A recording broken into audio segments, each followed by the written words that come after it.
Alright, so this is going to be something a little different. I figured this is easily the game that I know the most about. I can comfortably call myself a professional at it. With over probably close to 500 hours, I think, according to what Steam says. So I figured to do a solo run, sort of walkthrough, professional guide kind of a thing.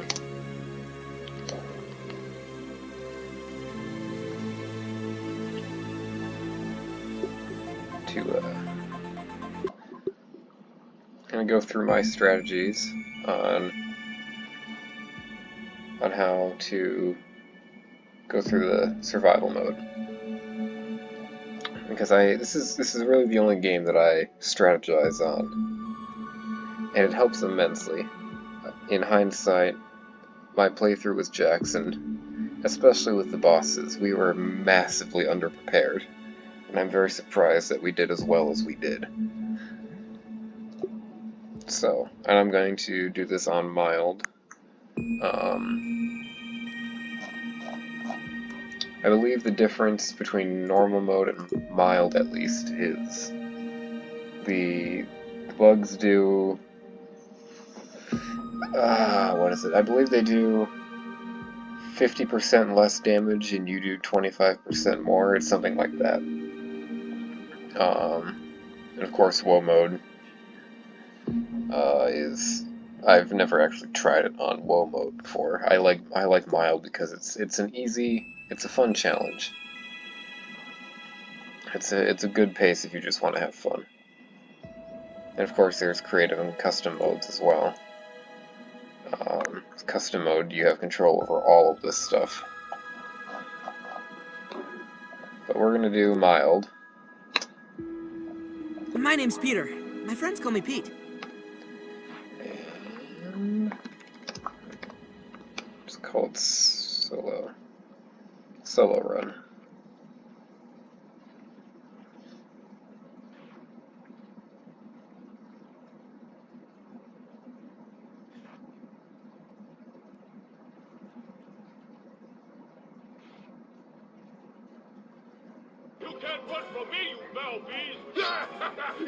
I'm gonna let the story and the dialogue and stuff play through too. Stay tuned for what happens next on Yoked Girth. Now a word from our sponsor. Because Jackson and I kind of skipped all the exposition.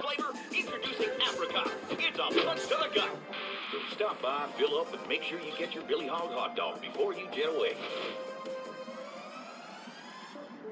Good morning, BURG.L. Today is October 20, 1990. This is your news. We have a special breaking report. The police department has released information that more local teenagers have gone missing. They were last seen earlier this week, and the only connection between the teenagers is that they are all students at BURG.L High School. This could be linked to the disturbing trend of other possible abductions and missing teenagers from our otherwise quiet town. If anyone has seen the teenagers or has any other information, please contact the police department. The mayor of BURG.L has put a curfew into effect for anyone under 18 starting tonight. Now to other news. In the business world, popular practical technology signs a few deals.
Looks like you really stepped in it this time.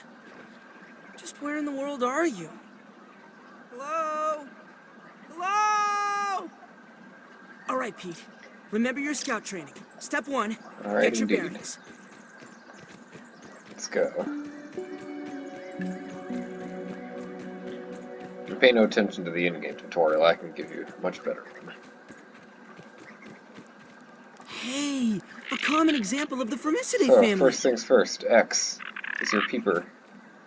Any bug that you have not discovered yet will show up like this. You press E, Oh, and wow. you can unlock My the scout training stats, doesn't have a merit badge for this. including weaknesses, resistances, and any weak points. And that is incredibly helpful later on. That is something that I have learned to make the most out of, to utilize that. So first, you're going to want to grab these basic items that are laying around: the fibers, sprigs, pebblets. Do not. What's that? It sounds like a radio signal. It must be being transmitted from nearby. Do not drink this water, it will make you sick. There are better ways. There's dewdrops that form, like that one, on grass. You can get clean water that way.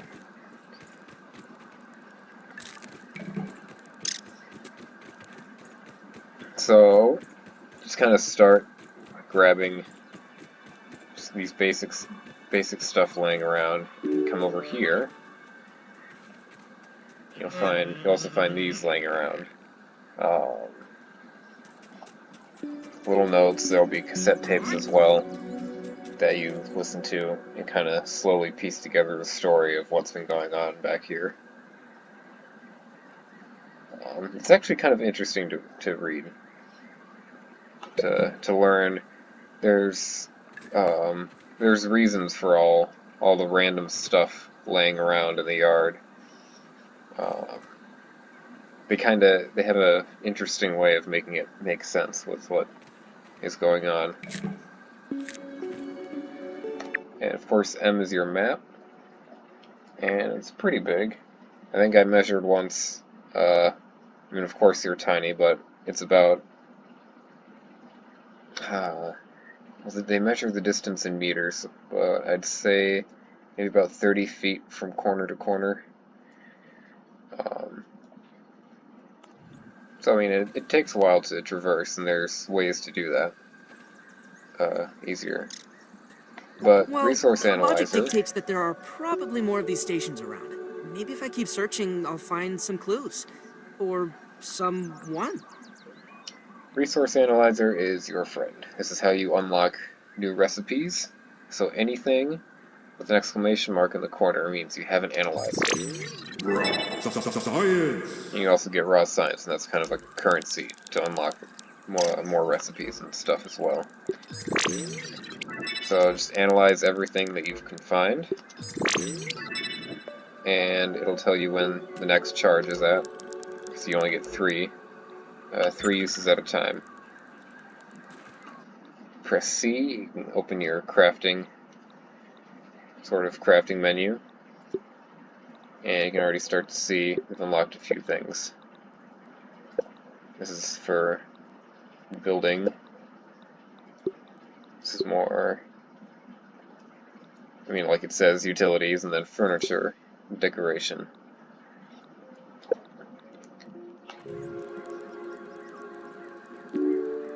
While I wait for that to recharge, I will head over, continue the story a little bit. There is a gnat, if I can get it. Look at the size of that thing. It's probably the size of a bathroom scale?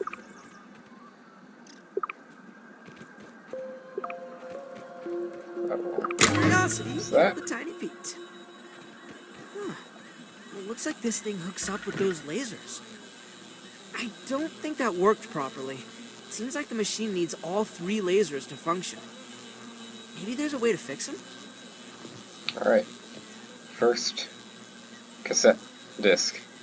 Not disc. You can tell I'm too young for this stuff. I was a fool to have ever doubted myself. A fool like Klein, like Kaminsky, like Schmechter, like all of Ominent. I am here in the backyard. Down in the backyard. I mean, I am speaking to you from the backyard. I am tiny! I should gather my thoughts. This is... So can't... a momentous occasion. Wendell Tolley official log, 89.08.05. Recording as I take my first steps into the miniature world. The sights are unbelievable. The textures, the way the light falls upon every surface, the subtle patterns in all of the objects that surround me, the grass. Even common lawn grass looks like a structure from an alien world. Wait, what's that sound? The very earth is trembling. Over there, what could it be? An ant! My God, today, the world has changed forever. Alright, so you'll find Consulting quite a Detective few of Weevil, those hot on around, the and trail. slowly... He's got a nose for the truth. There's a weak one. Mark that one off the list. But yeah, you'll find those around the yard, and you'll slowly be able to kind of piece together what happens as you go through the story. Where did he go? I had more to say. Here he is.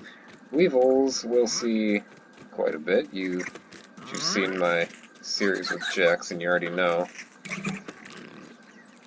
Those guys are annoying. You already know how much we love Weevils. But I am waiting to analyze the pebblet so that I can craft Science! an axe. So, you need the crude rope. You can do a fast, like a hot craft as they call it, from here. That, and you just hit space. I is your inventory, and you can drag stuff around into your hot pouch. You get three groups of hot pouches, which is going to be useful for keeping stuff organized. I should mention the granola bars. Do not eat these. They give you health.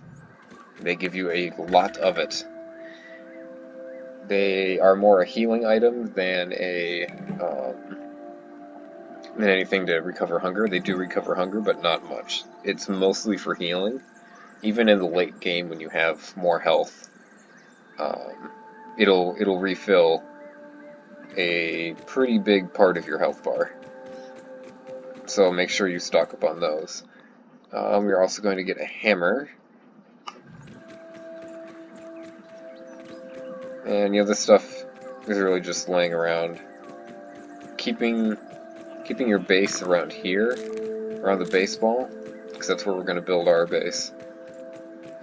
This starting area is the best spot for it, because you have pretty good access to all the basic items that you'll need to make the base, make the gear, make the furniture and the stuff that you'll need.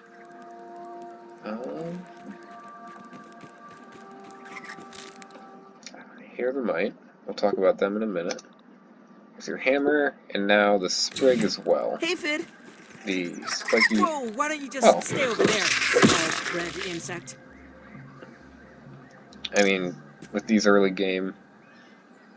the early game bugs, the weaknesses don't really matter, because they're pretty easy to kill anyway. But the mites are going to be a great annoyance, and they're going to be necessary. You're going to need them a lot for not only making arrows, but for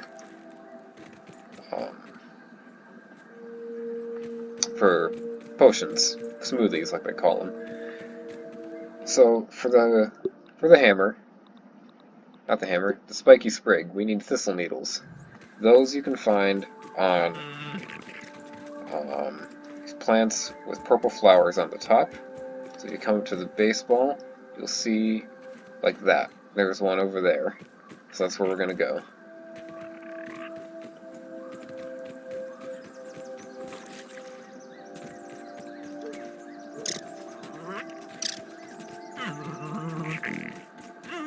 Just over this way. You can get yourself acquainted with the map and stuff. It'll be easier as we go along. I also noticed this kind of reminds me of a flux capacitor, this shape here. Not sure if that was intentional.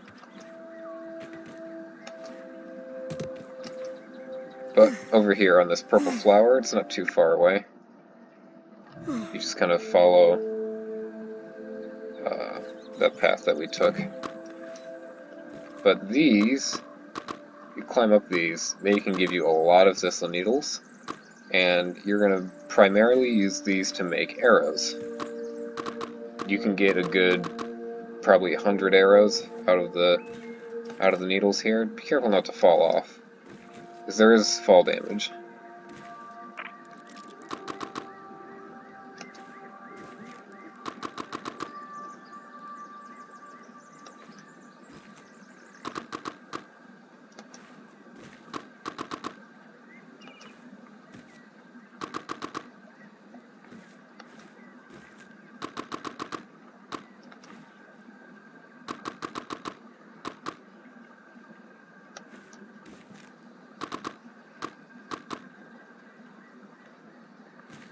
Alright, look at that, 67 thistle needles.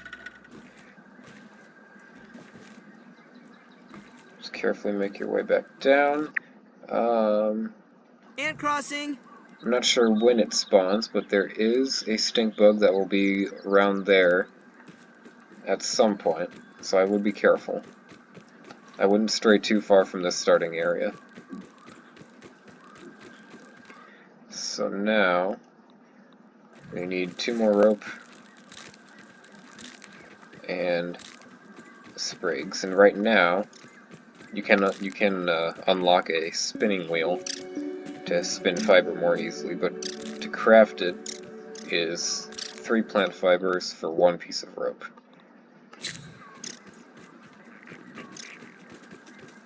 I needed 3. Alright, let's do a little combat training. So right click is to block. You can see it takes stamina, and you have a sort of block strength. And when that runs out, I believe when your stamina runs out, you get stunned and knocked down. Perfect blocking, or parrying, is when you block right when they hit you. And when you do that, you can notice you don't lose any stamina. There is a item later on that is incredibly overpowered. Basically, every time you currently block, you heal. And that is vital for the late game. So make sure you get good at that.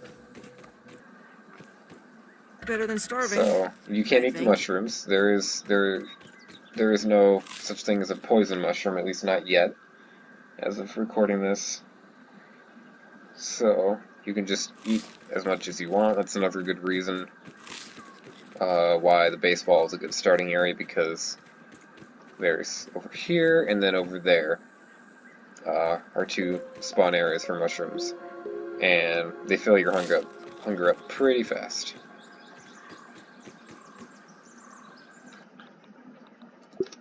Now, Sprig is a good weapon because it inflicts a bleed effect.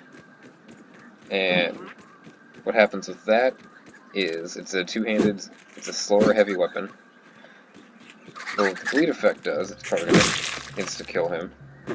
But what the bleed effect does is it inflicts, I believe, 5 damage every second, which is helpful even against the bosses in the very late game.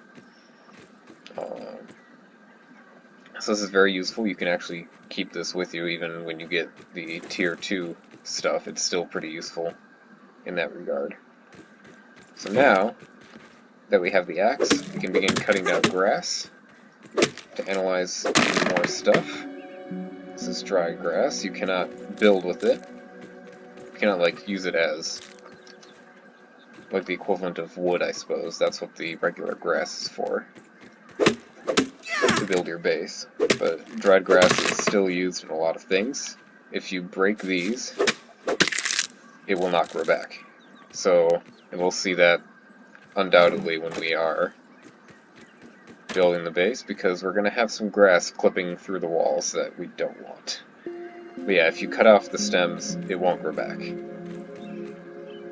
And you're still going to want to analyze the grass along with the weed stems in order to unlock some basic base building things. Science. Press G to drop it. I'm also going to go show, you might have seen it before, but there is also a spawn area of clovers back here.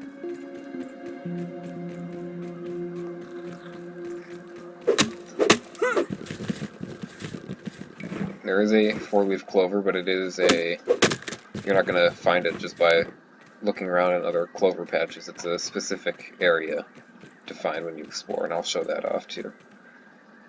And lastly, we have weed stems. Now the husky weed, you need a tier 2 axe, but dandelions you can cut down with a pebble axe. And they're pretty easy to find. You just look for I spy. you just look for a dandelion over the top of the grass.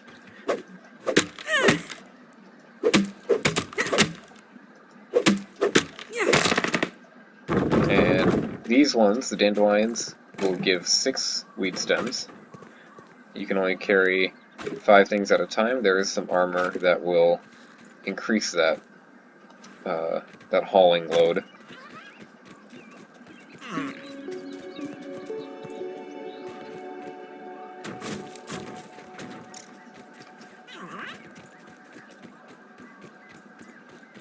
Also here are dandelion tufts.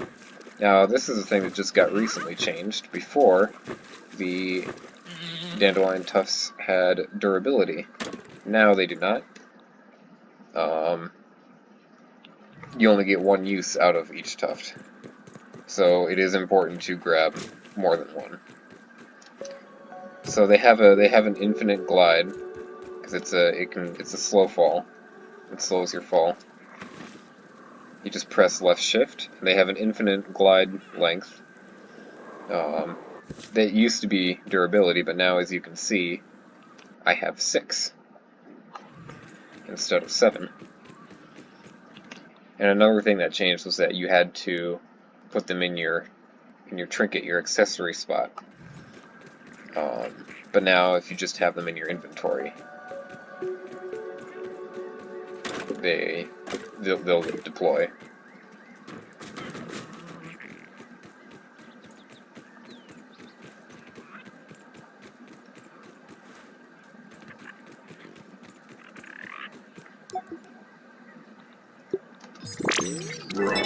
Science. More slurry. This is what you use. You can make pets. You can make pets out of the gnats, the aphids, and the weevils. And it's pretty simple. You just make slurry and you drop it in front of them and let them eat it. Mushroom slurry is for the weevils, plant is for the aphids, and there is a rotten food slurry that we'll get later that will give you the gnats. Here is our first set of armor. I'm not going to make these because there is some better armor that you can still use. A thing of note about the armor is that when you have a whole set, you can get like each piece has its own sort of status effect, its own bonus, but you'll have an extra bonus if you're wearing a full set, and that can come in handy later too. Here is the most important smoothie that you will make, because it increases your maximum health and it heals you. As you can see, you need Might Fuzz for it, so we're going to be making a lot of that. And here is a lot of base building. and it's only going to get bigger. You can make walls, windows. They added the quarter walls, the verticals recently, just to get more detailed, more accurate stuff. Scaffolds are useful too for foundation, because the ground can be pretty picky about whether it'll let you build on it sometimes, so if you put a scaffold, it'll make it a lot easier to make a foundation. Here we have spike strips, roasting spits, workbench, some basic early stuff that we're going to get to soon. And my favorite part, the trophies. If you saw my playthrough with Jackson, you know that I was obsessed with getting a trophy for every bug. I don't think I'll do that this time. I'll still go through and fight them all just to show it off, but I will not go through and collect a trophy for everyone. So the first thing you want to do, just to make sure that you don't get lost, is to put down a trail marker. So you just press space to place the blueprint, and I would put it around the edge here, because you're going to put some stuff here later on. And with the blueprints, you can, if you got everything you need, you can just hold down E and it'll build it all for you. There is a very useful feature if you press B. This is another way to put the blueprints up. I just personally like using the crafting menu. I should construct some shelter and But get some over sleep. here, you have the chopping list, and it will tell you everything that you need to complete all the blueprints that you have. So that is very useful.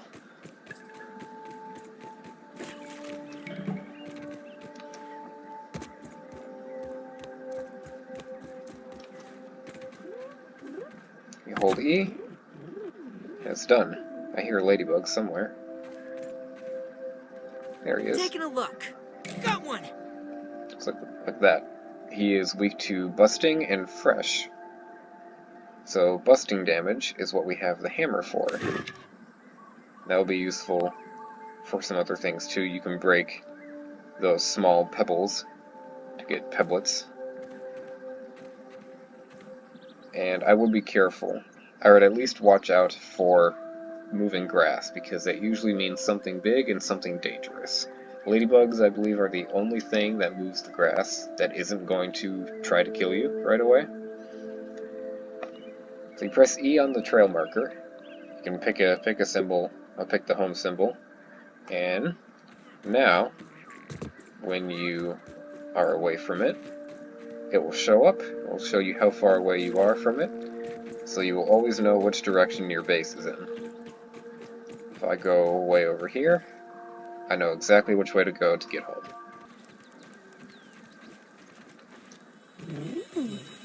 Hark, yonder lady of the clover forest. On what errand? I'm going to does try the not to day hit find you, because I'm not going to fight you right now.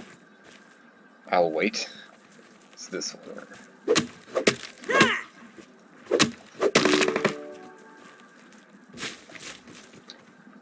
And you can still use this and take it back to your base.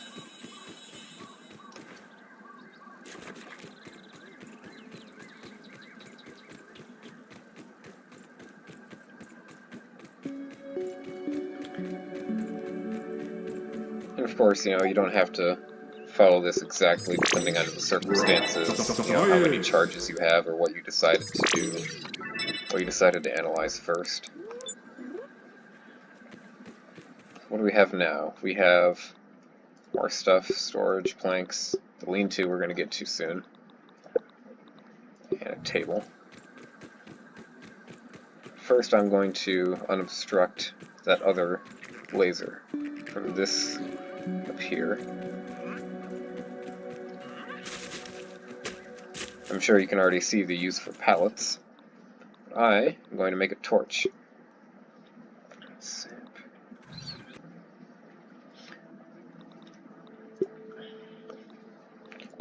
Right, so of course the torch is a source of light. You cannot hold the torch when you have a two-handed weapon. And a slightly annoying thing is that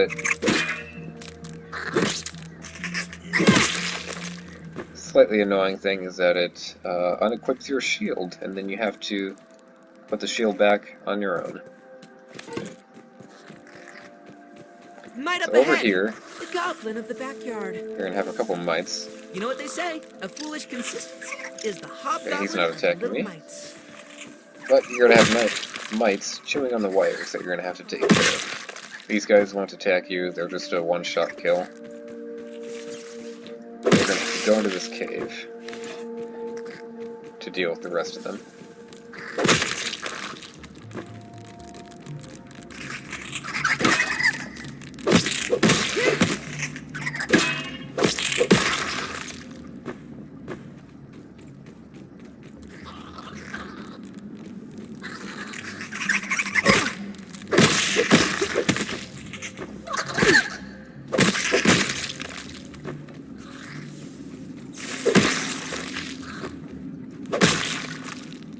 Alright, that's done, but we're gonna go a little further.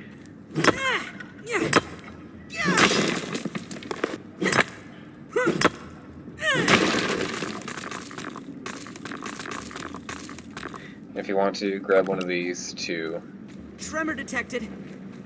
Something's to afoot. analyze. You can make torches out of them, but they don't last as long as the regular ones. So this Scabby. Scabby. Additional flavor scheme available. It is that thing you are wearing on your wrist. Right here. That's your health, your hunger, all that stuff. And you have, finding those will unlock different... Well, I didn't know this was here, but it will unlock different operating system. It'll unlock different skins for what your menu looks like and what your hunger, your vitals look like. But I like to just keep it normal. Now this is an upgrade. An upgrade stone. You use this, you can break these, you can get marble chunks, marble and quartzite, and you can use that to upgrade your weapons. This means that there is something under the ground that you can dig up with a shovel. Be careful, because it might not always be friendly.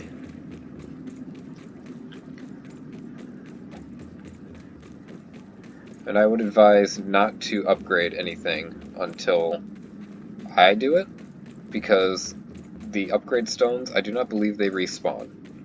So you're gonna wanna keep it for later.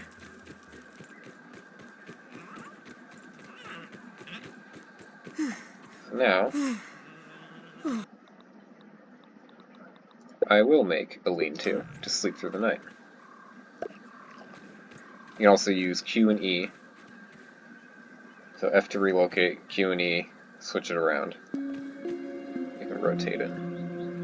This is also going to double as your spawn point, so make sure you do that with R, and then you can sleep.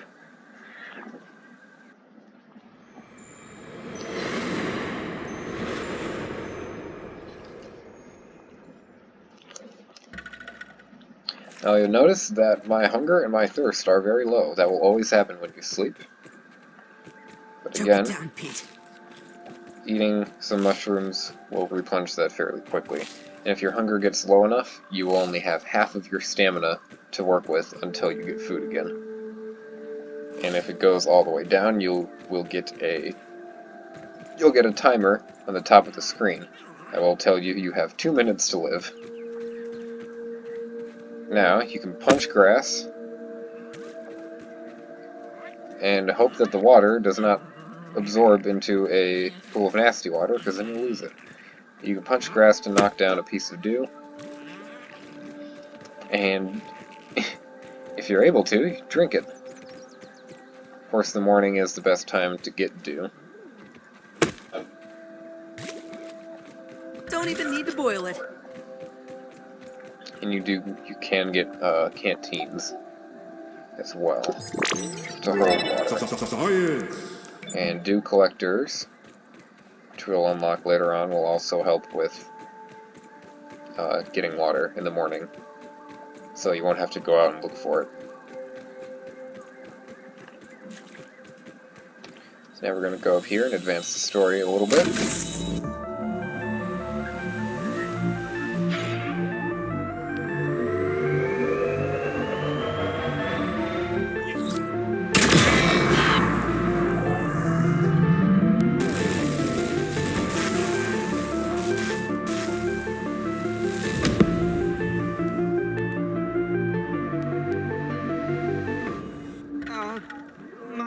Alright.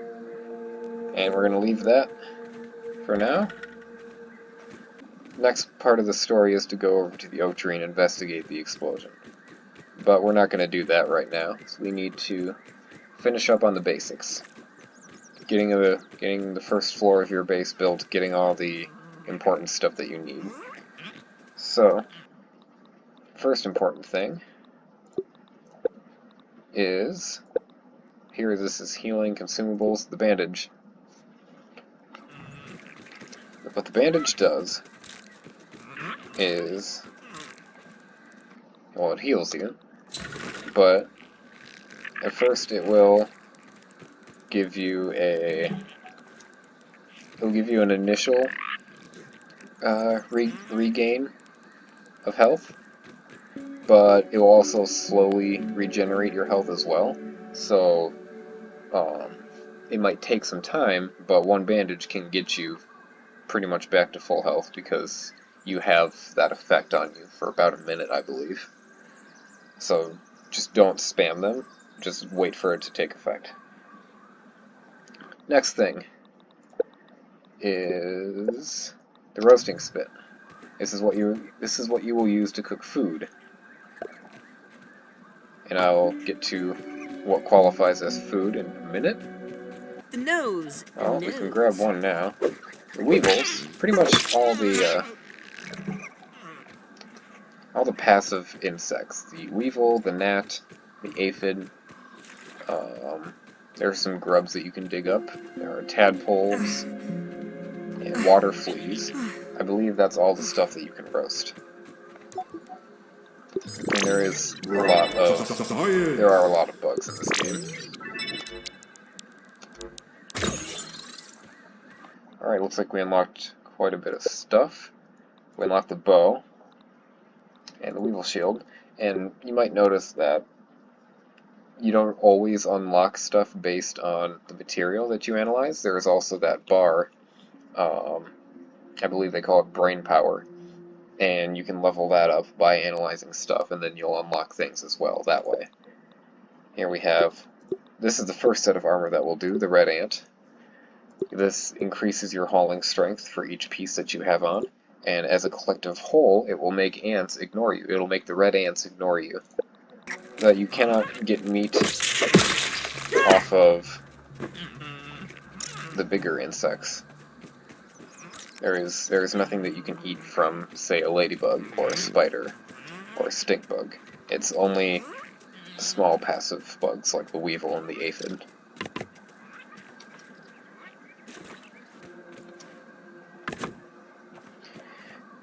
Now, another important thing about having your base on the baseball is that it is elevated. If you have your roasting spit on the ground, the ants will come and eat your food.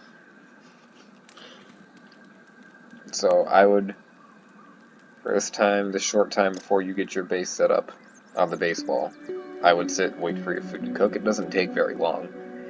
You can fit 3 roasts on the spit at a time.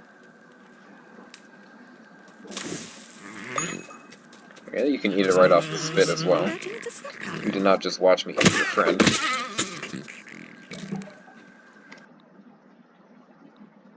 That's interesting. I did not know that you could get mushroom chunks from weevils. Another thing to note is this. This is your, sort of like the durability, I suppose, of the meat. The raw meat and the roasted meat will spoil if you give it enough time. And there are jerky racks that you can use to hang the food. There is a downside to each, though. The jerky doesn't spoil. That's the pro. But it only regains about half of your hunger as the roast does. The roast does quite a lot of hunger, and it also heals you, but again, it spoils. So there's pros and cons to each. Next thing to make, actually the tutorial has it up for us, is the workbench. This is going to be important for crafting more complex things. You can see certain things have you need a workbench to make them, while others don't. You'll see,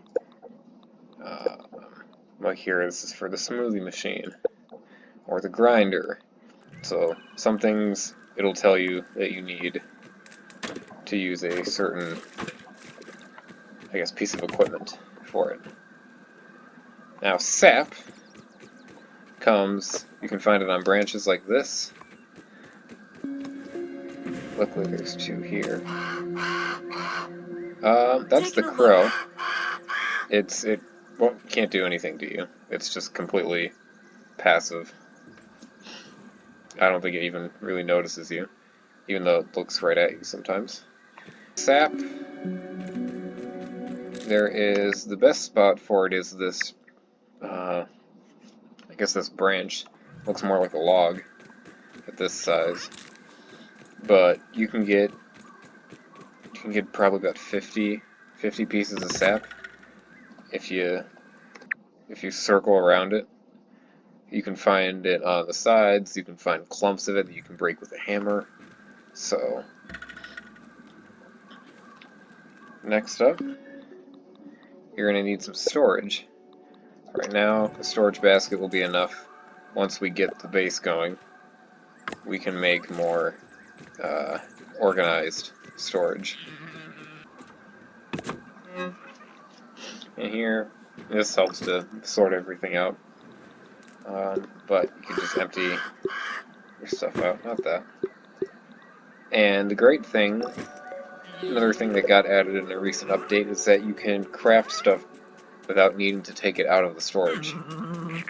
If it's close enough to your workbench or wherever you are, you can craft directly from it. You don't need, like this, it still tells me that I can make arrows, even though I don't have the mite fuzz and the needle in my inventory. Well, I have the needles, but not the mite fuzz. Just because I'm close to the storage basket. So that's really nice, and that works with the pallets and the weed stems and the grass. Works with that as well. If your pallet is close enough to whatever you're building, you don't even have to go back and forth to grab the grass or the weed stems. You can just build straight from the pallet. And speaking of which, these are next. One of these should be good enough for your base building needs. I believe they hold roughly 24 to 28 each. So it is very helpful to have.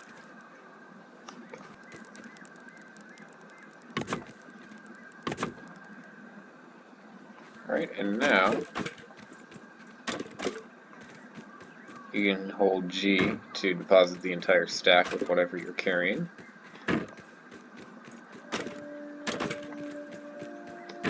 Or you can do it one at a time like that. But now that we have that taken care of, we can begin to lay the foundation of the base. So here is what I do. We don't have floors unlocked yet. That's something that you can get at the oak tree when we go there. But if you try to lay a floor on here, the top of the baseball will kind of clip through. It won't be perfectly flat, so I like to put a foundation of scaffolds here. And I try to line up the middle with the heel of that footprint, because that's where we're going to put the doorway and we're going to put the stairs. So, I usually do this, and then it'll automatically snap to whatever you can place it against, which is helpful. And if you hold down, you can place many. So there is a 3x3 grid, and we need 18. And yep, here's what I was talking about. Weed stems are down there, and I can just build and actually watch them go away when I use them.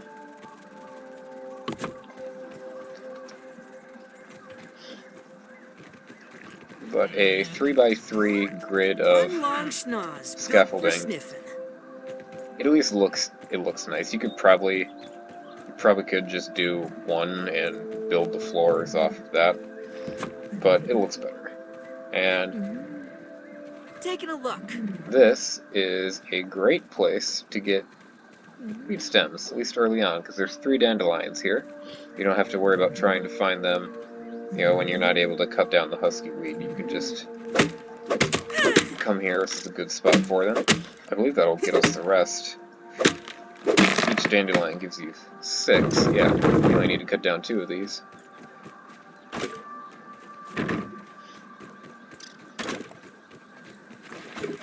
Don't go too far in this direction,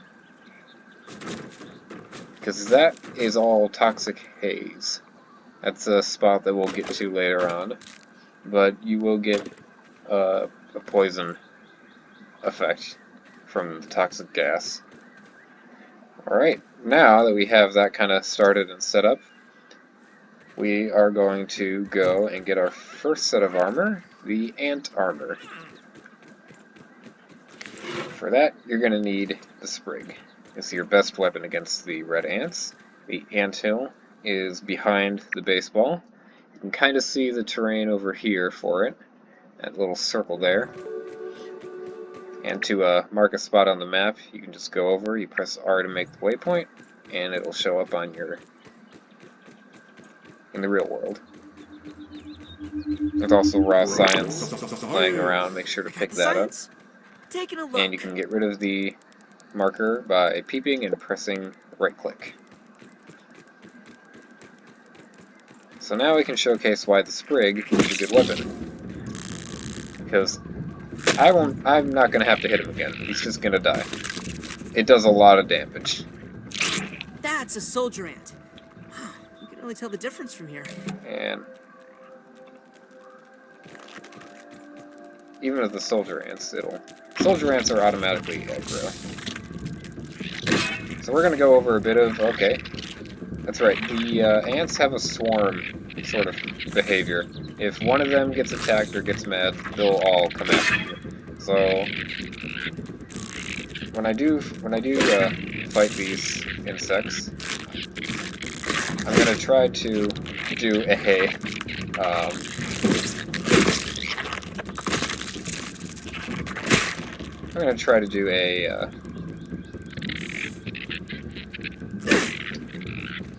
kind of like attack pattern analysis, I guess. Just kind of give them time to go through their attacks so you can see what they are. So they have a quick one there, and they only have 2. And then they have a bit more of a delayed one. If you perfect block enough, it'll stun them. And all the weapons have a 3 attack combo. The third one is the most powerful one. Like, each one, I think, does more damage than the last. You can also hold to get more damage on your strike, but of course, that's probably best left for when your enemy is stunned, because it takes time to charge it up. Soldier Ant. He has a bit of a different attack, but they telegraph. So like I said, I'll take the time to let them go through their attacks, so I can kind of point out what to look for. But you can kind of see they do telegraph it a bit beforehand to let you know, and it's really good. You can do this. You can just not fight him, just practice your perfect blocking. This guy's gonna come after me. No, he's not. Sometimes that last one there, he can do a 3-part combo of his own. Ow! Okay, well, perfect time to show off the healing of the bandage. So yeah, and it's gradually healing me now after that first bit that it did.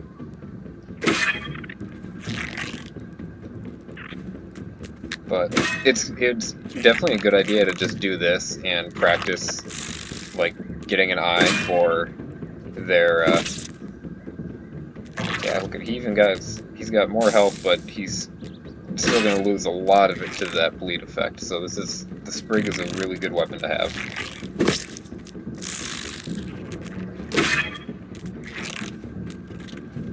But yeah, definitely practice kind of getting to know the attack patterns, getting to know your timing for your perfect block, and getting to get a keen eye for when they telegraph their attack.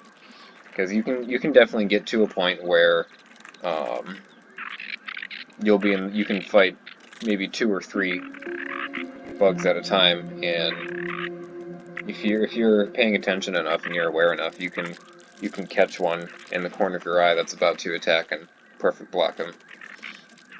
I've kind of gotten to that point, so it's always a good idea to hone your attention to detail. So now, pretty much, I believe, yeah, all the armor you need the workbench for. So here we got 2 pieces. I haven't actually analyzed that. I'll have to make sure I do that. And you press F to equip it. In here you can see I can haul more items, and every armor has something like this: light, medium, heavy. It'll increase your stamina when you need to swing a weapon. I feel a little So less now, squishy now. if I go over to the pallets, you can see I can hold 11 pieces now. U is third person, but I don't really like third person. It's harder to perfect block, personally, in third person. And harder to do parkour and all that. I like first person more. So now, here, this is always going to be the symbol for your extra bonus for having the whole set. Red ants see you as one of them, so they will completely leave me alone. To deposit some of this stuff. And I would, if you're wondering about that meat here, I am going to let that spoil, because there is some stuff you will need to finish the survival that you'll need spoiled meat for. I'd say about 10 pieces would be good. Specifically for a garden patch to grow stuff for potions and smoothies. So now, if I come up to him, he's gonna be friendly and leave me alone. You know, this guy's trying to push me around. So now, I'm gonna go into the Anthill because there is something to get here. As long as we're here, kind of by the, don't grab the ant eggs right away because they will all begin to chase you. The ant eggs also have a timer on them for when they will hatch, because they will hatch. So, if you need an ant egg, just grab it and get back to your base as soon as you can. That's why it's also best to have your base here, because you need the ant eggs to make bombs, and you do need bombs. But we'll get into that later. There is the quartzite that I was talking about for the upgrade stones. You can find those in caves. Soldier ant spotted. So make sure you grab those. But I'm going to come in here and get something for the oak, kind of like a side story thing to get more recipes. And if you also take something out of their mouth, they're going to get mad and attack you. But I believe it is down here. You'll find this hole in the ground. No hobbit down here. But there is going to be this. This is a not a super chip, it's a computer chip for the robot that you're going to meet in the oak tree. You can give that to him, and it is going to unlock new recipes that you can buy. And there are, I believe, 7 of these. Grab some of this food. They have to call it a cookie sandwich because they can't call it an Oreo. I don't think that would go very well. You're also going to find tiny human skeletons, and there will be an explanation for that, for why that is a thing. But you can find armor and other stuff too. Like these rotten bee pads. So again, it gives you the bonus. You have a better probability to stun with your bow. but I don't really use that. I don't really use the B armor. And then whenever you're in an anthill or underground, if you ever get lost, the best way out is just whichever way is up. Alright.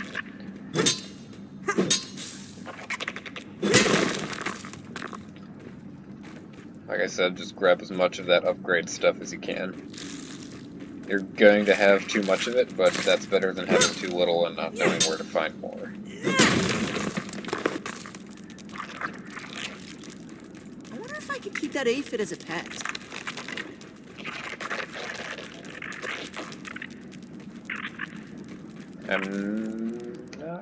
I believe...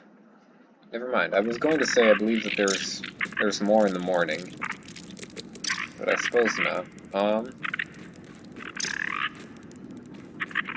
Let me make sure which way is out, and go. So I will analyze this. I'm not going to do anything with it. Hopefully it will not hatch on me before I am able to. So real quick, you will see this timer here, so it's on its last bar out of 3. So it is closer to hatching. I believe they're fresh in the mornings. The path that I always usually take, I usually start from the spacer here, the machine, and I just kind of go straight there. You're going to pass this juice box, you're going to pass an area where we can get grubs later on. You can also drink juice. There's juice drops that will fall, and it replenishes some of your hunger too. So if you just need a little bit of hunger to get by and you're looking for something to eat, just remember that you can get hunger back from juice and soda drops too.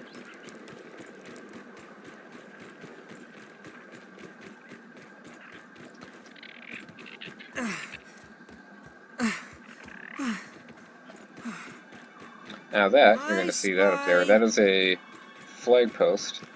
That's part of a new update. There are little side quests that you can do to get raw science, and quite a few of them include raising those flag posts. But in the past, the flag posts were part of the Playgrounds update that recently came out in November. For the Playgrounds mode, basically, it's just a complete creative mode where you can place down even the juice boxes and the landmarks and stuff. You can place down roots and branches and tons of stuff to make your own levels. But before these were introduced, you had to place down a trail marker and actually build it. But now I see that they've replaced them with these, which is a lot more convenient because there are too many times where I would go to do one of these and then realize that I had forgotten to bring the materials that I needed. And where some of these are located, it's a long way to get the basic materials for the flag. You also break spider webbing. It's something that you will need. You can make rope for it. In my hands. What does it even mean? Make rope out of it. Of course, the tree here is another good spot to find sap. You'll find it on these twigs.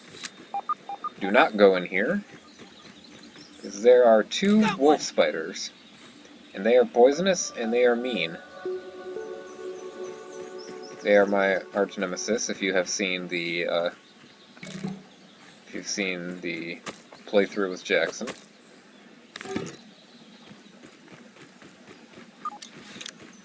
And they become easy to kill later on, but right now I would stay away from them.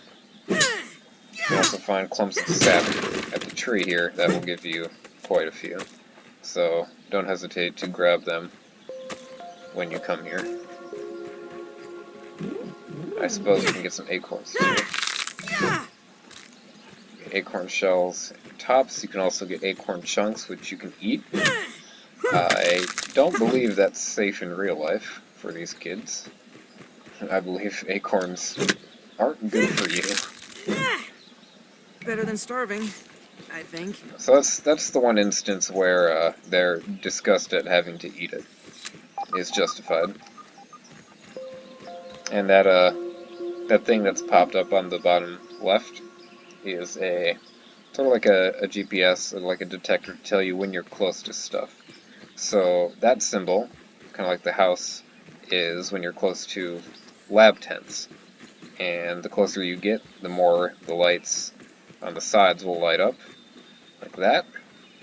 And you can use the raw science to buy a detector for the raw science, for the scabby customization. There's also teeth. Candy-shaped teeth. Teeth-shaped candy, sorry. Called milk molars that you can also get upgrades from. And you can buy a detector for that too.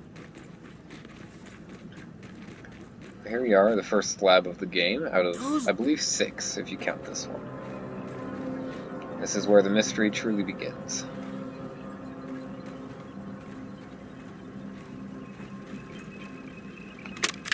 I have isolated the source of the particle irregularities. They appear to be a byproduct of the shrinking process. And he is talking about these. If I adjust the machine to account for their existence, it should be the key to the de-shrinking, expanding process. BURG.L, please bring up the readings for the irregular covalent SNPI 42Z particle traces. Ugh, that name is going to get tiresome. And while you're at it, rename all references to the irregular covalent SMPI 42Z particle to raw science. Order received. Raw science identified. Does it require cooking, flipping, or grilling? No, none of those. Categorization. That answer is not permitted, according to health code standards governing the handling of raw food items. So this is interesting. This is a security cameras on the other labs that are around the yard that you'll have to go into, which I did not really notice before. So there's one in the hedge, the pond, there's one in haze, and then the black anthill. And we'll see where those are in a second, but this is the hedge next to the house, obviously the pond. This is the toxic haze, and the black anthill is over here. And there is one under the shed, and then the last one with the boss is over here. The final boss. So, cannot use that yet. Grab this. I believe it is talking about the... Yes, this is how... See, this is what I'm talking about. The game has an explanation for why the collectibles are scattered around the yard randomly, like the scabby bracelets. There was a box that was shrunken and then destroyed by bugs, by a honeybee. And so that's how the scabbies are scattered around the yard for you to find. And I like that they kind of worked out a explanation for why the collectibles are around. Before I help him, it's our friend there. I'm gonna come down here, there is raw science here, and another recording over here. BURG.L transcription unit 87.9.5. Order number 1. Robot, I need you to monitor these power fluctuations and inform me if they exceed acceptable limits. Hello, my name is BURG.L, and I will be serving you today. I specialize in cooking, flipping, and grilling. Grilling? A feature useful only to your obsolete burger-flipping brethren now consigned to the scrap heap? I need you to monitor these readings, BURG.L. And isn't it redundant to specialize in cooking and grilling? Understood. Appending monitor power fluctuations to my prime directive list. Deprioritizing grilling. Good. Now get on with it. Reprioritizing grilling. Where you work? It is very interesting to kind of go System along reboot in progress. and discover the mystery behind the research and why Thanks you're for the down helping here hand. and how it I all came am about. BURG.L, acting science manager for this project. I am also a robot. I am sure this all must be very disorienting for you, but hopefully I can explain. I suspect you were miniaturized by Dr. Tully's spacer device. Why are you here in the yard? I do not know. In fact, I cannot seem to recall much of anything. A recent power surge has caused a massive raw science containment explosion. This lab, as you can see, is a disaster. And what's worse, the explosion has disrupted my computing power. My memory banks are corrupted. Sorry to pile on the bad news, my new friend. How can I be of service? You are here, in the Oak Lab, built and used by Dr. Wendell Tully to experiment on all things small. This is the base of operations for conducting experiments in his yard. Dr. Tully is a brilliant scientist and inventor. He is also my creator. My initial protocol was to serve as the short order cook of the future. However, I have been recently promoted to acting science manager to assist with his experiments. No doubt my previous work experience has been invaluable to Dr. Tully. Although, now that I am processing it, I have not seen him for several weeks. And now I cannot recall where he went. It must be my corrupted memory banks. It seems you and I are both a little discombobulated. Given my best calculations, your biomass has been subject to covalent spacing reduction via interatomic energy extraction. In other words, you have been shrunk. It is likely this was achieved using Dr. Wendell Tully's spacer platform, patent pending. Shrinking can be a traumatic experience for tiny human brains, and memory loss is a known side effect. Hopefully your memory will return in time. To return to your prior size, you would need to successfully activate Dr. Tully's spacer platform. Unfortunately, my readings indicate it is inoperable. It appears to have suffered several malfunctions from the explosion. I am sorry, but it appears you may be stranded here for some time until we find a solution. Haha! That is a great idea. Let me run a full diagnostic scan on it and see what we need to do to get it fixed up. Processing! Processing! Memory fault. Code 408B3000. Ominent OS script runtime error. ARG. I am sorry again. It appears I have sustained more damage to my memory chips than expected. Without those memories, I do not know how to repair the spacer. Dr. Tully used two types of chips to back up my memory. Auxiliary chips are small capacity chips used to store project data. If you find these, I should be able to help you learn new survival recipes. Super chips are special, and they are gold. They back up full directories of my memory system. If we are going to fix the spacer, that data is bound to be on a super chip. I suggest exploring the other labs in the backyard. Return with any memory chips you find. Dr. Tully has built many more labs throughout the yard. Each lab is used for various experimental procedures. I can upload their locations to your Scabby. Stand by. Processing. Processing. Error. Files not found. Code 632C404. Cheese and fries. The lab locations are missing from my memory banks too. But we are in luck. I was able to retrieve the location of one of the facilities, the Hedge Lab. The Hedge Lab is the observation center of the yard and used for research on arachnid webbing. You will find the hedge near the house if you head southeast. The lab is located deep inside the hedge. Sending the coordinates to your Scabby. Try to find the Hedge Lab first, but there is nothing stopping you from searching the yard for the other labs. Except, of course, thousands of angry, hungry insects. That reminds me. Dr. Tully locks the important labs with biometric scanners. You will need access for any chance of success. Head over to the ASL terminal and place your hand on the biometric scanner near it. Give it a moment to sync your signature into the mainframe. Once you are registered, you will be granted access to the ASL network of computers too. ASL grants access to daily work items, nay, tasks, nay, quests. Yes, quests. I will reward you raw science for each completed quest. In my science shop, you can trade raw science back for survival recipes from experiments that Wendell conducted when he was first exploring the yard. Log on to the ASL terminal over there and see what is available. Unless you have any other questions, you really should get started finding those chips. And try not to die out there. Have an exponentially great day! One thing I should mention is that I am playing on a computer with a gaming mouse, where it has the keypad on the side that I can access with my thumb. So I have very quick access to my hotbar, and I find that to be incredibly more helpful than using the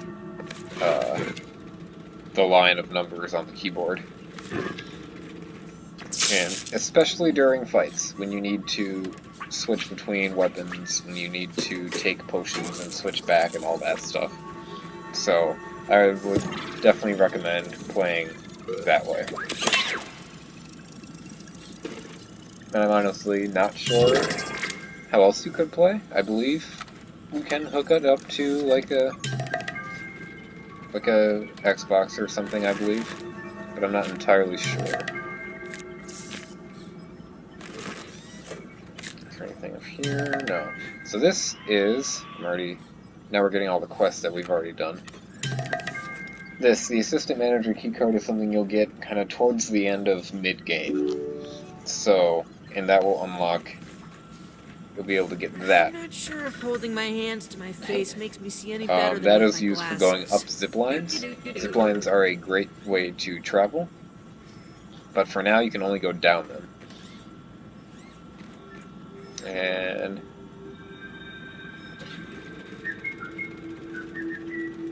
I've never actually looked at what's on the boards before, but it is interesting that it makes a sort of sense.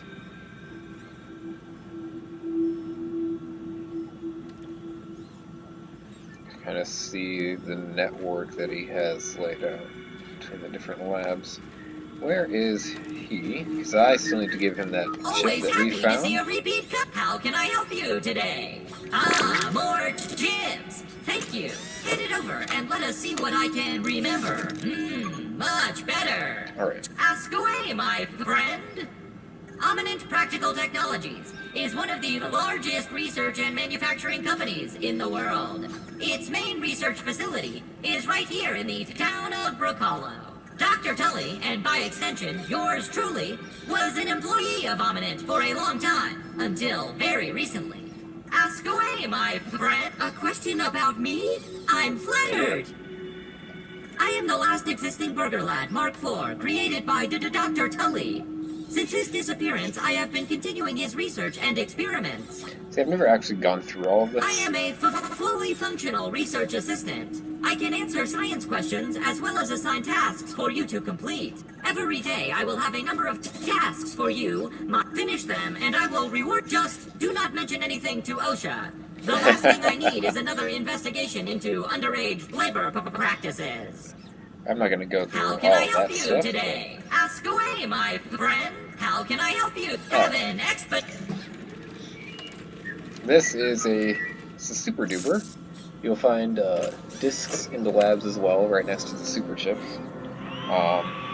And what they do is, this is a duplication device, so you can spend raw science to copy items, even the ones that are uncraftable, or there's only one that you can find. You can duplicate items for a certain price, and the duper discs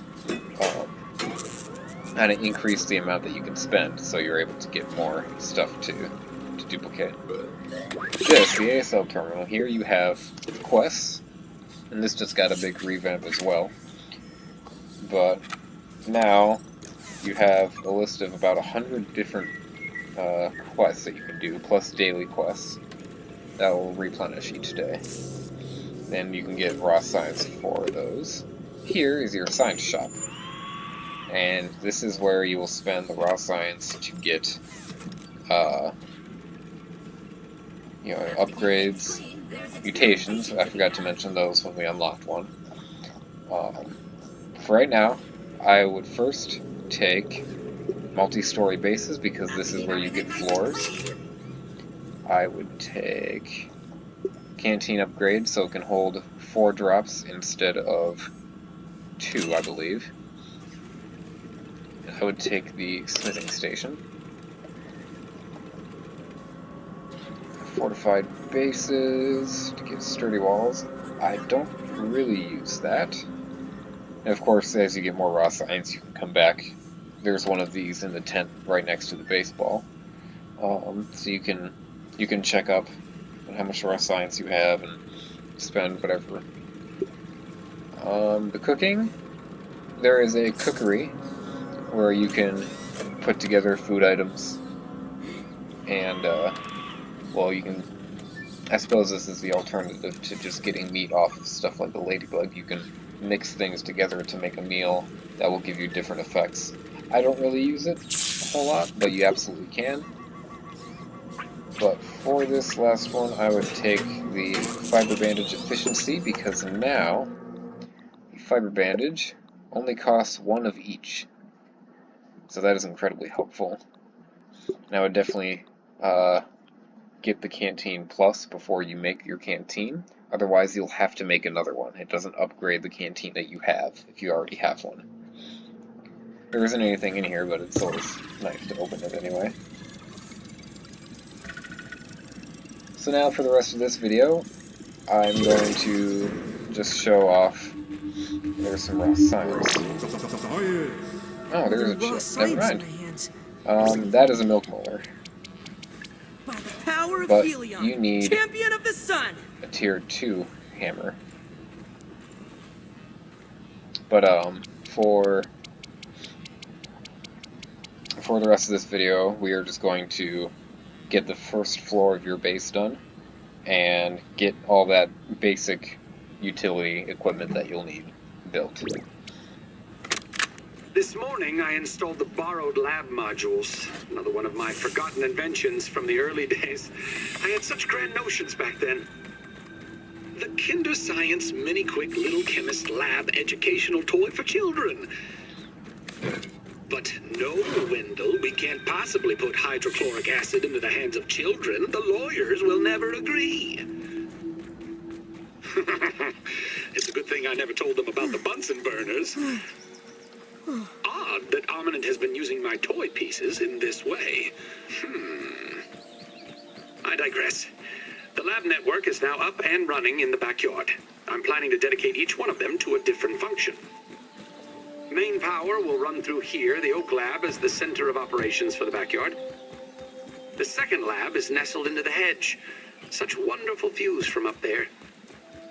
Side note, I'm worried that Ominent's shoddy manufacturing of the lab pieces will cause them to fall apart over time, but they will do for now.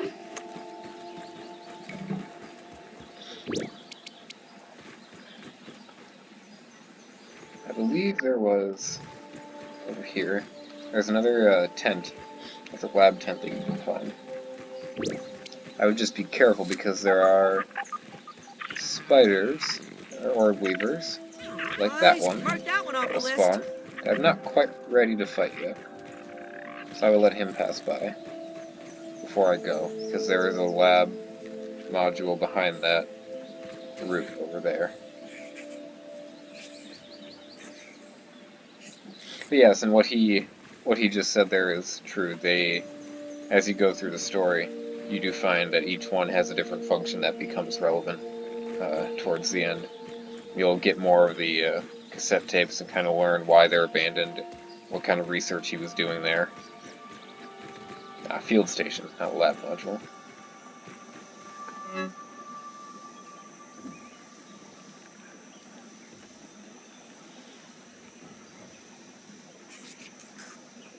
I hear it close by. I don't believe I have any more that I could spend. I suppose the torch upgrade makes it last longer. Fortified bases. These these three are also good to get as well after you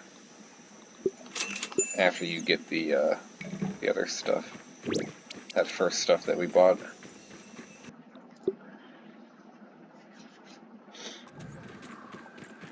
Now we could, actually, we have enough to make the acorn shovel here. We do not require the workbench, so we don't have to go back to the base. We will see what the shovel is used for.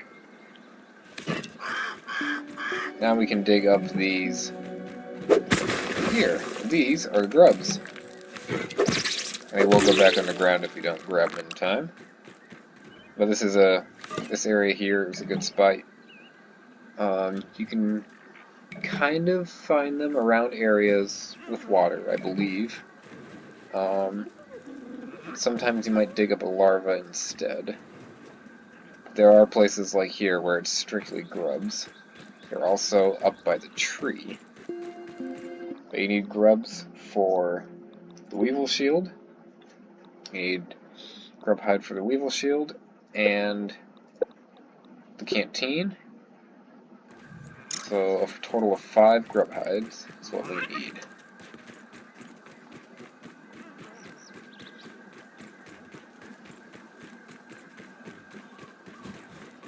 And they are passive again, they can't attack you, they're like the weevils and aphids.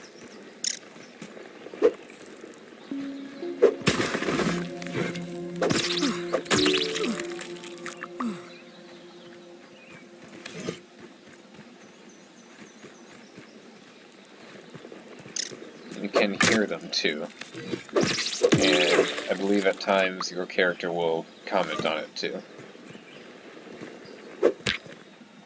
I don't know why he's burrowing through the rock or how we were able to dig him out, but I'm not complaining. I believe we can make the canteen here, and the weevil shield. We will need that for the workbench. But that's fine, we can grab the weevil meat as we make our way back. But canteen here is simple if I can find it. I usually put it on number 6. You just press E to scoop, and with the Canteen Plus it holds 4 drops. If you really need to find a weevil, they like eating mushrooms. They like being around mushroom stalks. There are times I've found about 5 all gathered around one of these. Make sure I'm not coming in too close to where the stink bug might be. I usually like to try to take that same route back past this juice box is the safest.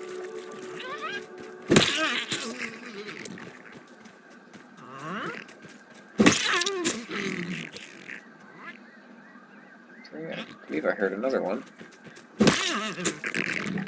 There's 4. And we got the weevil nose. We'll need that for a gas mask to fight the stink bugs later on.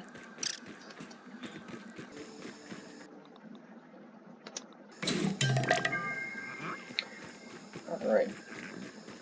And I'm going to now head back to the tree because that is a great place to find gnats.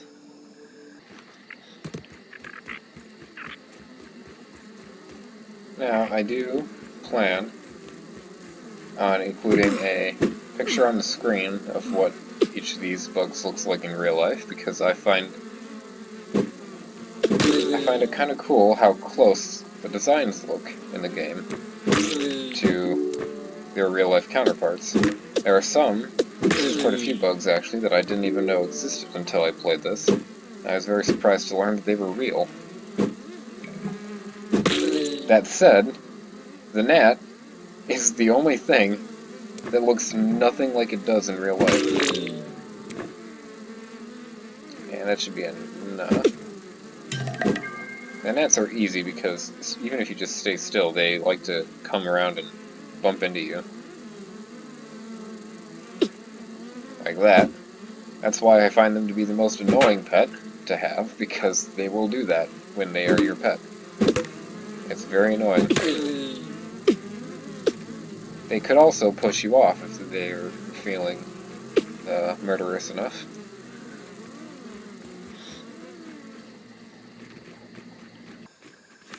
Alright, now for clay, we're going to show that off real quick. There is a piece here, and a little pond next to the spacer. And they each give you 6 pieces. There is also, over here, orient that way, there is another area over here with a piece of clay. Clay will spawn near water, so this wetland area over here is a great spot for it, but there's mosquitoes that will be there, so it can be a bit more of a risk. Luckily you got a decent amount around the starting area.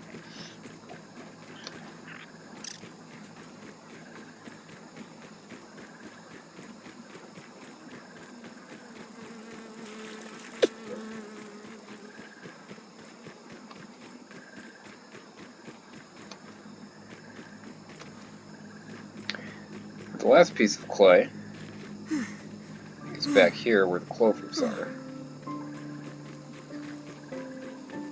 Might It up takes ahead. a few days. Goblin of the backyard. You know what they say? A foolish consistency is the hobgoblin of little mites. It takes a few days to respawn. A few in-game days.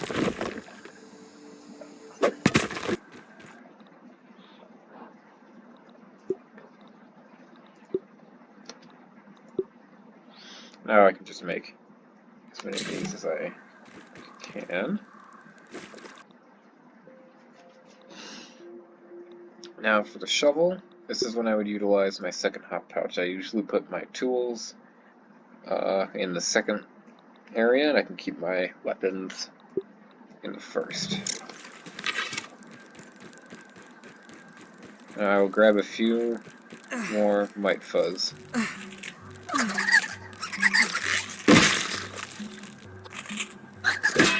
Just so I can get rid of some of those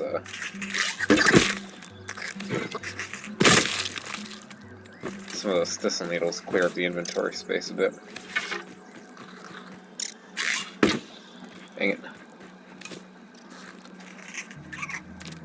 I heard him. There he is.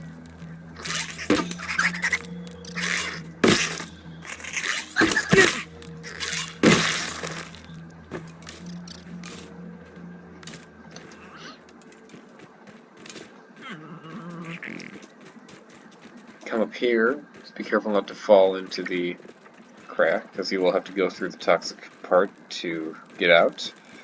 But around here are plenty of mites for you to get. While waiting for that, again laying the blueprints for the first floor of the base. Oh, first, I should talk about mutations. Over here, you're going to have mutations that you can activate to give you, again, more effects, special effects.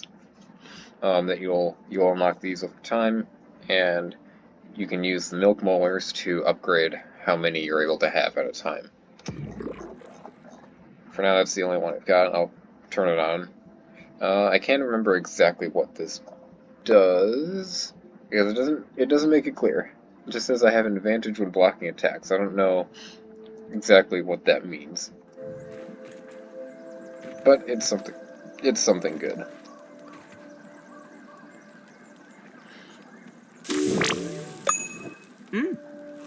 I didn't need to eat that, but as you can see, the roasts also heal you. So your base can be, of course, anything you want it to be. But this is what I usually do. At least to make a good, simple starter. Or a good, simple, and effective base with the bare minimum that you need. So, first we go here. Of course, you press and hold to lay down mini, and you cover this. Then I like to go 5 by 5. So do an extra on each side.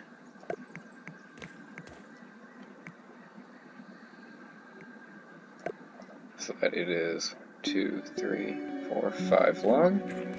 And then 2 more in the back. 2 more rows in the back to make a good sized 5 by 5.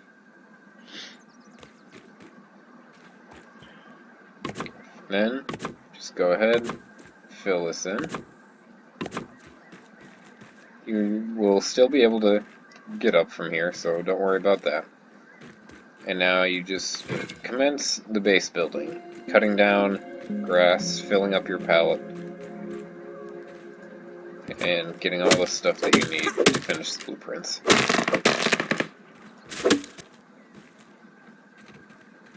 Now obviously you're going to see stuff like this piece of grass. It's obviously going to be clipping through your wall. So actually it's best to find out which one it is, which would be this one right here. Knock it down, and then break the stem. Therefore it will not grow back. You will not have it clipping through the wall of your base. I would also say that even though you will have a lot of grass on your chopping list when you're building your base, with the red ant armor plus the pallet, you'll be able to carry probably around 38, I believe. 38 weed stems, grass planks at a time. So even if you have 80 or 100 to go on your chopping list, it doesn't take that many trips. The best strategy that I use is to go around and cut down a lot of grass all at once, so that I just have a ton laying around that I can keep going back and forth and filling the pallet with.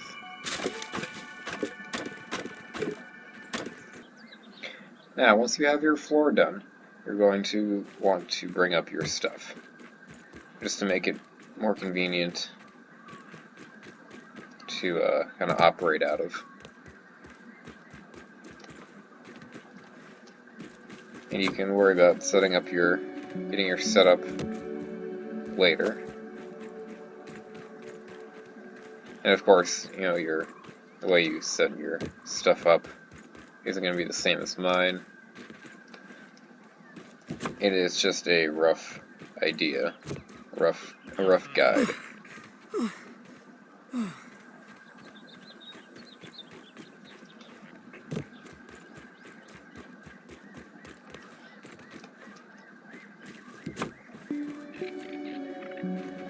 But I would also be careful not to waste your dandelions like that, because if you hit shift to run after you start falling, it'll deploy your dandelion and it'll waste it. I believe that is everything. Don't bring up your pallets, they're fine on the ground for now. But now you are going to make your walls, your windows, and your door. So I would start with your door, just to get a frame of reference. I like to put it in the middle on the third one, and then I like to have two windows, one window on either side. And then you can do this however you want.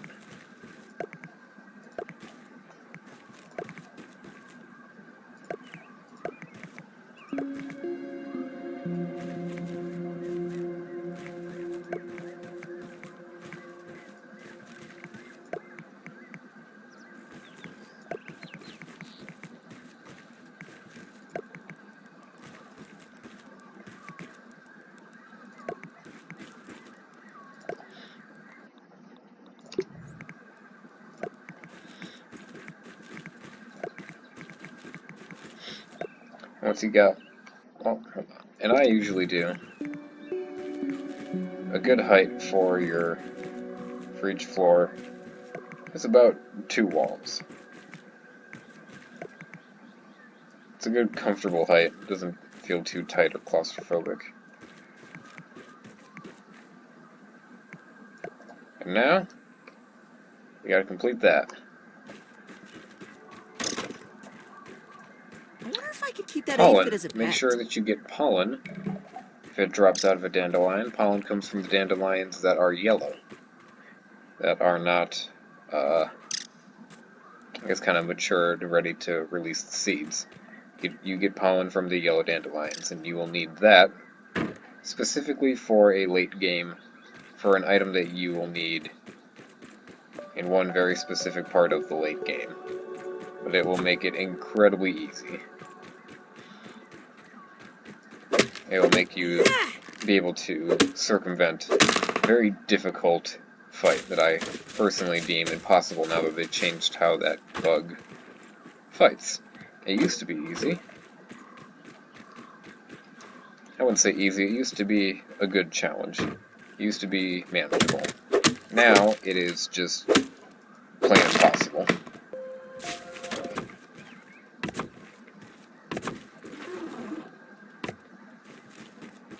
That sound is a firefly. Usually they will spawn at night around these watery areas. You'll be able to see them because of that. Firefly, nature's lantern. Now, I might as well kill this one.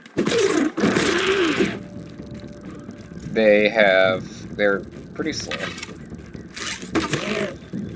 and pretty easy to kill. They only attack you when they're close to you, and what they do is they spray you with their bioluminescent goo. And apparently, in searching for a picture to accompany this, they really do fly like that in real life. Kind of in a T shape.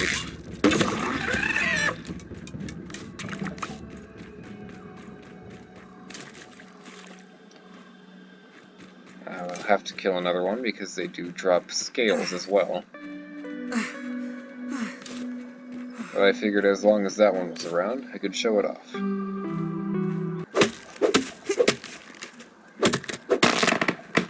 Grassmaster.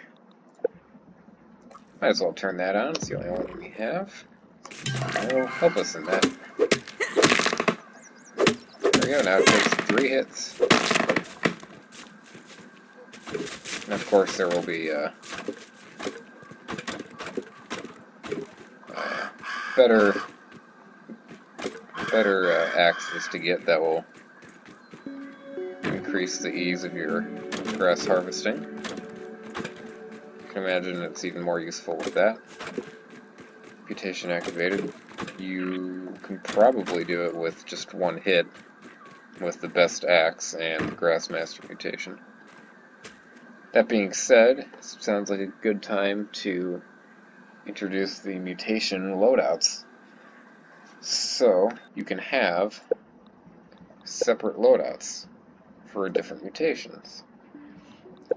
So, for this one, I could have the Grassmaster, there's one for rocks, there's one for, hauling strength. So I could have all those done on this one for like building and harvesting and stuff. And then B can be a bunch of combat ones. And all I have to do is press T and then click on a number. Not R. R is to throw your weapon and potentially lose it. But that is a very quick way to transfer between different mutations. And a pretty useful feature that they had recently added.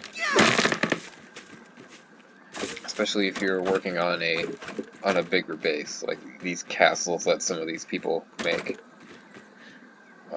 You can absolutely have a mutation loadout for harvesting and for building, and another one for combat that you can easily switch between.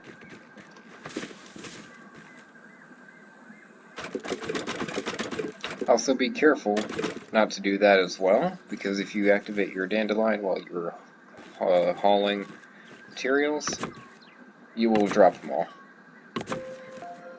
And that can be quite disastrous in some areas, because there are a few places, especially water, if you're building over water, you can't carry stuff.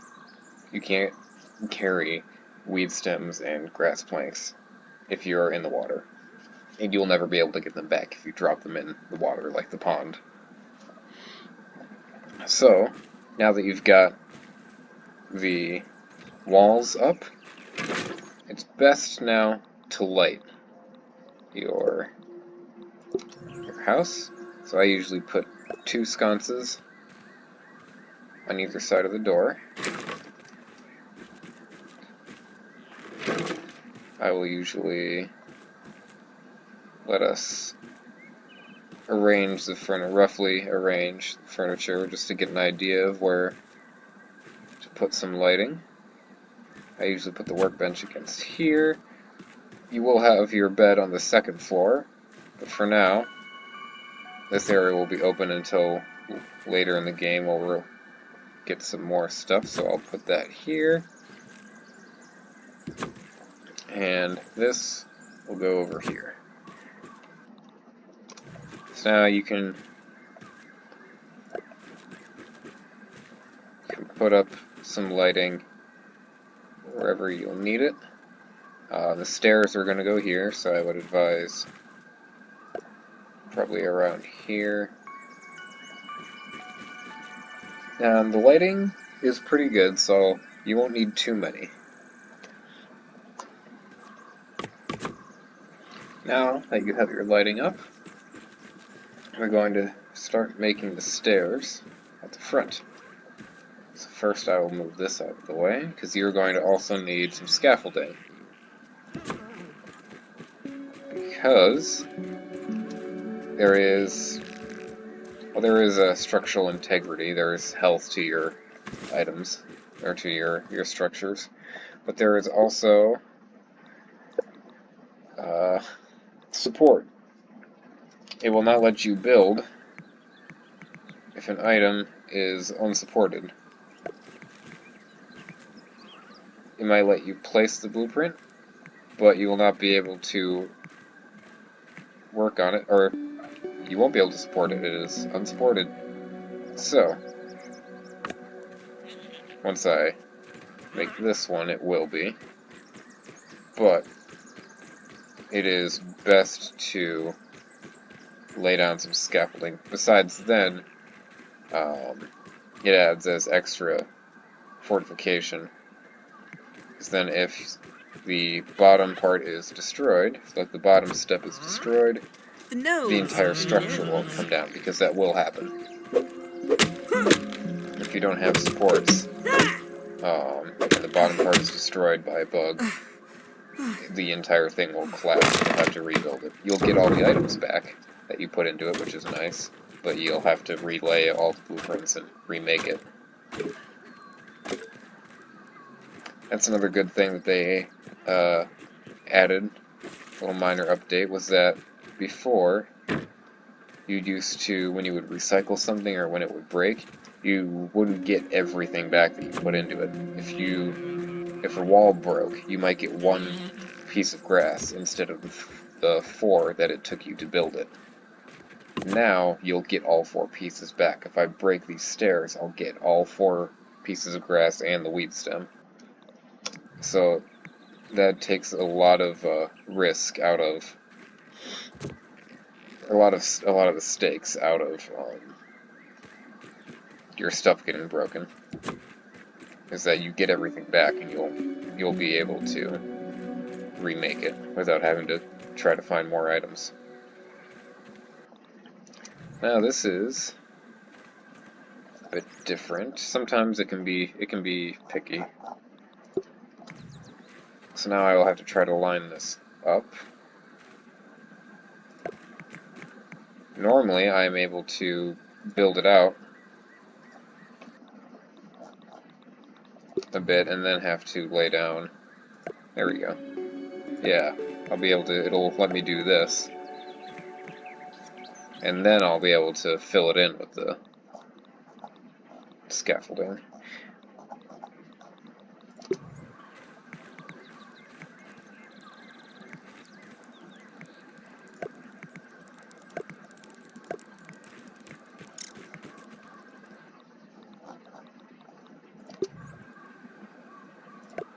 And there we go. That should be good enough. It's not perfect. This is what the half stairs are for, if you have a little thing that needs to be fixed. And of course, there's foundation, there is pebblet foundation as well that you can buy from the shop. But if you want to make this better later on, you can fill in these areas with the foundation, make it look better like Jackson and I did, and replace this with a spiral staircase. Which looks better. You can make a balcony up there, but I will not do that for the sake of this being a simple playthrough. I'm only really doing the bare minimum of base building. I'm not going to really make an extravagant house.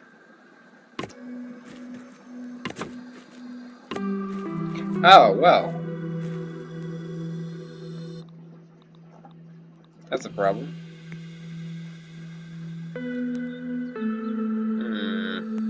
This is one thing that I do not like about doing this, about the stairs, is that it is not always correct. I believe I can fix this. And will that be lined up?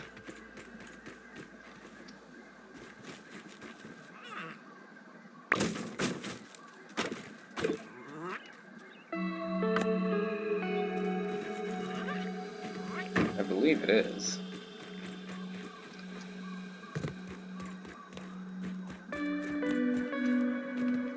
It is! Alright. I'll let this be a lesson. If it tells you that it's unsupported, just put a thing of grass right under this, and it'll say it's supported and you can build on it. Now this should be able to work properly.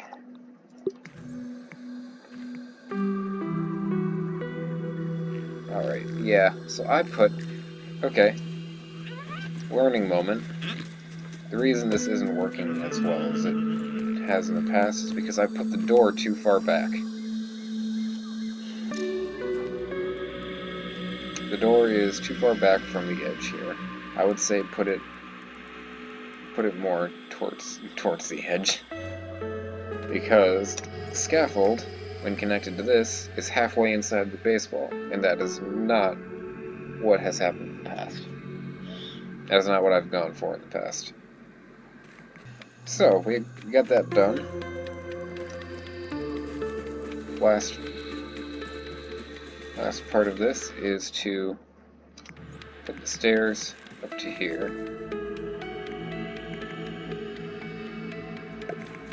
And usually, they're about 2 spaces from the front.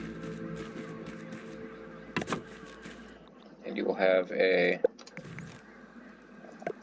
sort of landing area up here.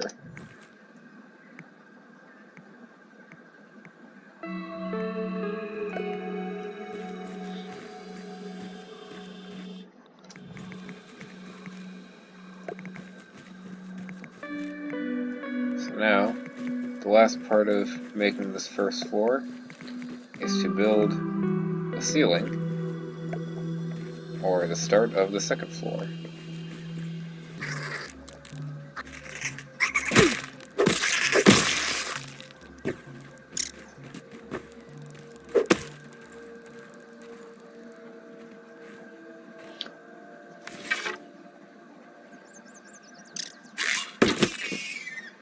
Oh, wonderful.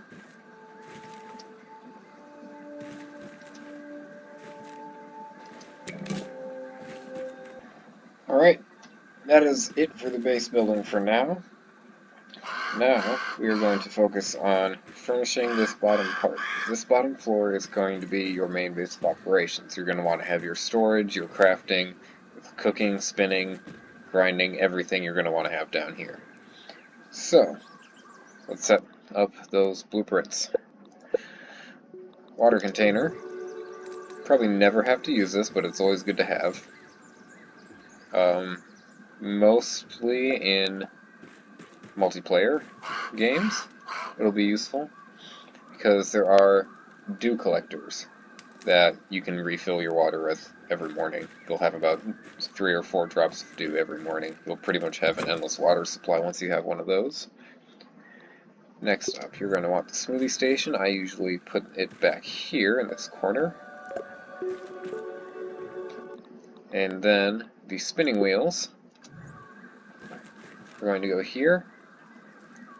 I usually make 3, just for efficiency.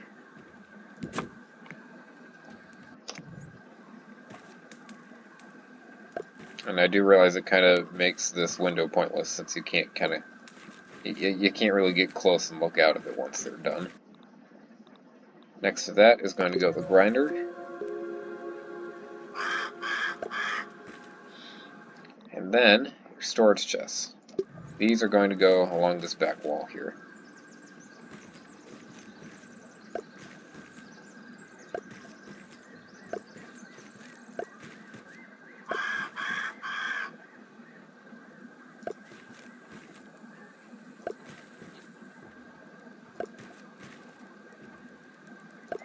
You're going to have, I believe, 8. Each for different categories of stuff to hold. 3, 4, 5, 6, 7, 8, 9. You're going to have 9. And lastly, the smithing station, which will go here. Now, let's deal with all the stuff on this list. Now, a lot of this stuff you're going to have already.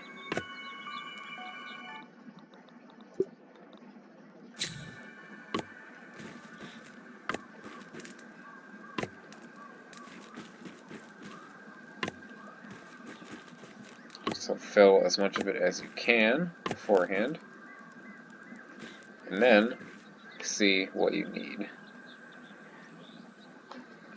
And we'll deal with the easy stuff first.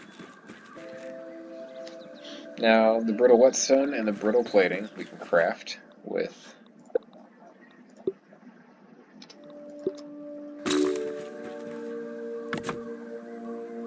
that. Next up, we can get all of these, we can get the rest of this by going to the tree, except for the ant parts. So I'll go get those. One thing that you can do while you're heading out for the tree is to spin this web fiber that you've got, because as you can see, you'll get silk rope. You can analyze that and unlock the dew collector. So you can let that run while you're gone. It'll take a little bit. I believe probably a minute or 2. For petals, you will find over here, just off the eastern side of the oak tree, kind of around by where the wolf spiders were hanging out. You will find these flowers here, and underneath them are some fallen petals. But you should be careful, because there are Orb Weaver spiders that spawn around this area, mainly behind those wooden barriers. So I would just be careful, I wouldn't go too far over Taking that a guy. look. Mark that one off the list. We need 3. Now grab what you can. But I would just be careful. Nice and clean. Just close your eyes and imagine it's a fruit pounder. Now, here we have the silk rope, and I will go Aphids, analyze nature's that lollipops. as well, and then we will finish putting up the rest of the utilities. Science.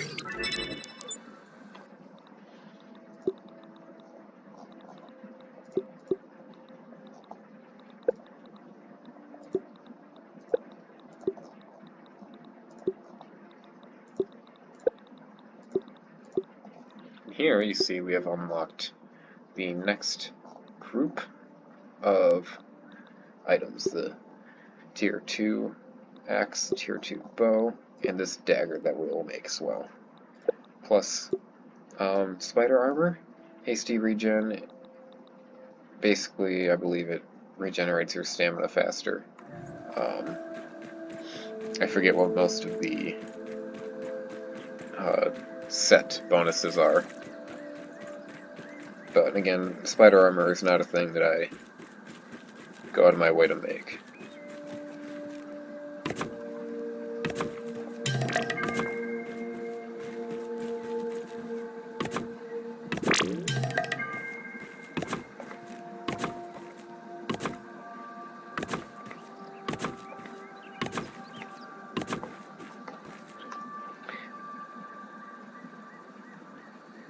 Now, with the chests, you can name them. So this is how I usually organize my stuff. Now, the distinction between plant gatherables and regular gatherables is questionable for me. Usually, usually I put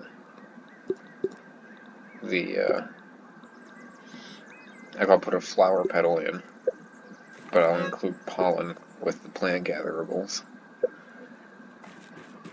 I'll also take this stuff as well. We can finally organize it.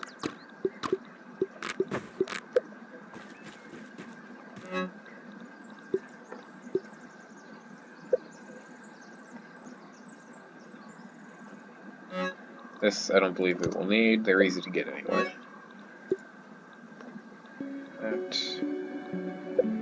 This will now be the spinner items.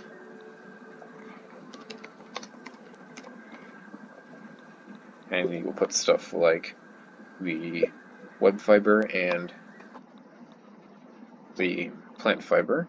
There is one more storage basket to make, and that is for the grinder.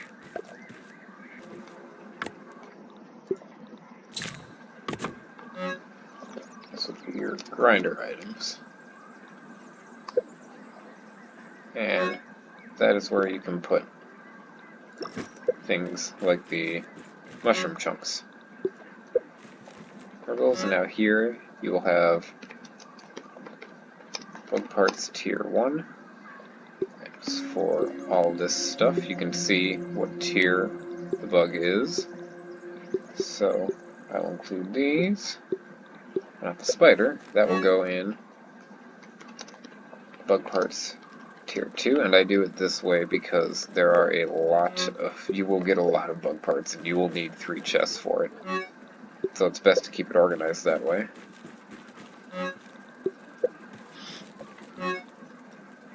And bug parts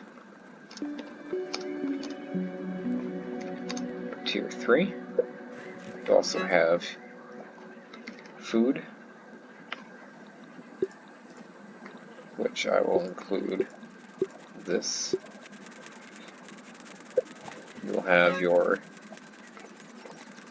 equipment, which you can include your healing items, you can include armor, weapons, even your arrows, your torches, dandelion tufts. Here you will have upgrade stones, which is where these will go, and then you will have your smoothies, which is where you can put essentially your potions. Now, another good thing to make is the repair tool to repair your base in case of attack. All we need for that right now is the rope. And there's that. You can keep that in your second hot pouch for now. The last thing that we will need is aside from getting rid of this piece of grass, is the dew collector. And that is what this corner is for. Kind of nestle it in there.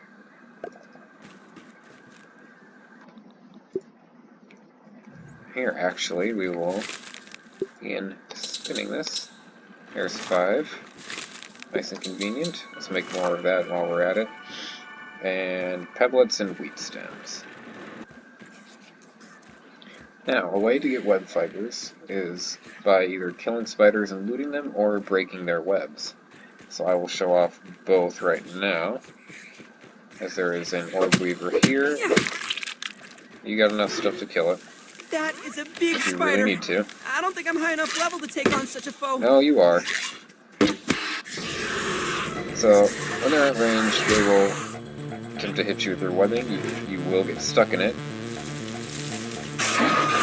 Now they have, pretty much all the spiders have the same kinds of attacks, same 3 attacks.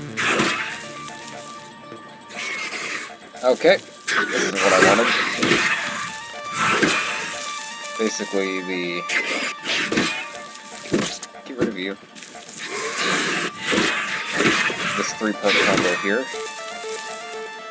and then the other 2 attacks that you've already seen. The thing about the Orb Weaver Juniors is they are poisonous. They have a chance of giving you poison if they hit you.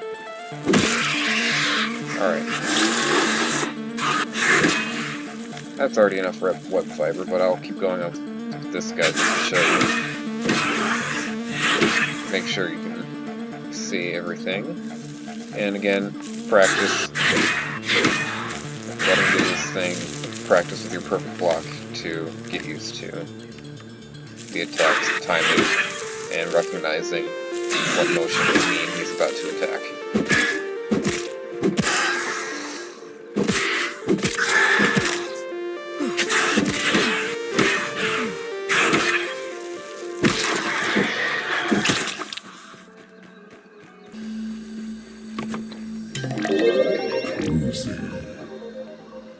And speaking of the coziness bar, this is for stuff that you decorate your house with.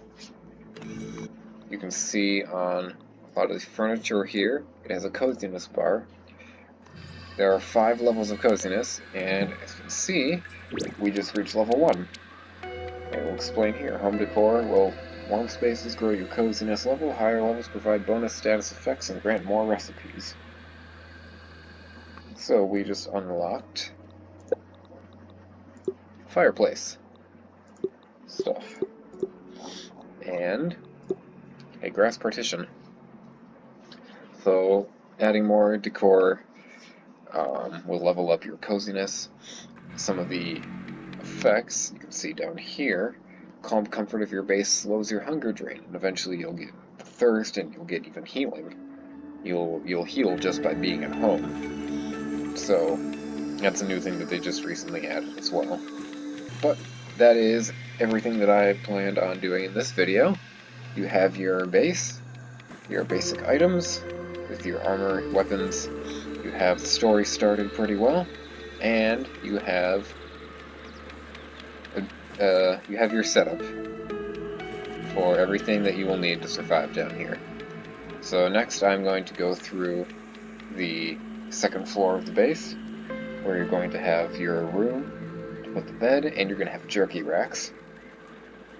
I'm also going to show how to get better items. We're going to explore more of the yard. We're going to get the tier 2 axe, the hammer, all that stuff. We're going to get the next level of items and armor. And then we're going to end by doing that first hedge lab.